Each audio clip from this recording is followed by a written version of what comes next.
9 ஆண்டுகளுக்கு பிறகு IPL இறுதிப் போட்டிக்குள் நுழைந்து ரசிகர்களை கொண்டாட வைத்துள்ளது பெங்களூரு. கண்குளிர வைக்கும் காட்சியை 9 ஆண்டுகள் கழித்து பெங்களூரு ரசிகர்கள் மீண்டும் கண்டுகளித்துள்ளனர். ஆம், அதிரடியாக IPL இறுதிப் போட்டிக்குள் அடியெடுத்து வைத்துள்ளது பெங்களூரு.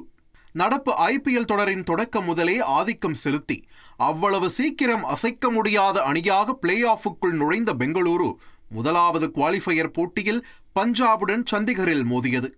டாஸ் பெங்களூருவிற்கு சாதகமாக பவுலிங்கை தேர்வு செய்தார் கேப்டன் ரஜத் பட்டிதார்.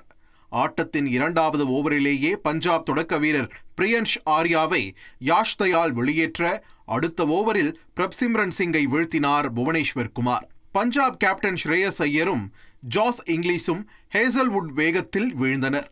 பவர் பிளேவிற்குள் 4 விக்கெட்டுகளை இழந்து தள்ளாடியது பஞ்சாப். பஞ்சாபின் பின்வரிசை வீரர்கள் சுயாஷ் சர்மாவின் சுழலுக்கு இரையாக அவ்வளவுதான்.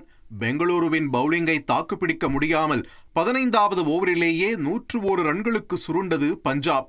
பெங்களூரு தரப்பில் சுயாஷ் சர்மாவும் ஹேசல்வுட்டும் தலா 3 விக்கெட்டுகளை சாய்த்தனர். அடுத்து 102 ரன்கள் என்ற சுலபமான இலக்கை நோக்கி ஆடிய பெங்களூரு அணிக்கு கோலி சால்ட் ஜோடி அதிரடி தொடக்கத்தை தந்தது.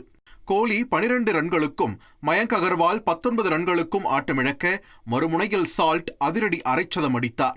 கேப்டன் ரஜத் பட்டிதாரின் சிக்ஸருடன் 10வது ஓவரிலேயே இலக்கை எட்டிய பெங்களூரு 8 விக்கெட்டுகள் வித்தியாசத்தில் அபார வெற்றி பெற்று ஃபைனலுக்குள் கால் பதித்தது.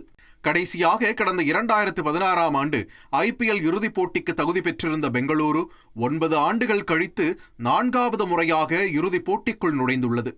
IPL கோப்பையை தொட முடியாமல் கடந்த 17 ஆண்டு காலமாக அனுபவித்து வரும் வலி, வேதனை, கேலி கிண்டலுக்கு முற்றுப்புள்ளி வைப்பதற்கும் ஒவ்வொரு முறையும் வீணாகும் ரசிகர்களின் ஈசாலா கப் நமதே கோஷத்தை மெய்ப்பிப்பதற்கும் பெங்களூருவிற்கு தேவை இன்னும் ஒரே ஒரு வெற்றிதான்.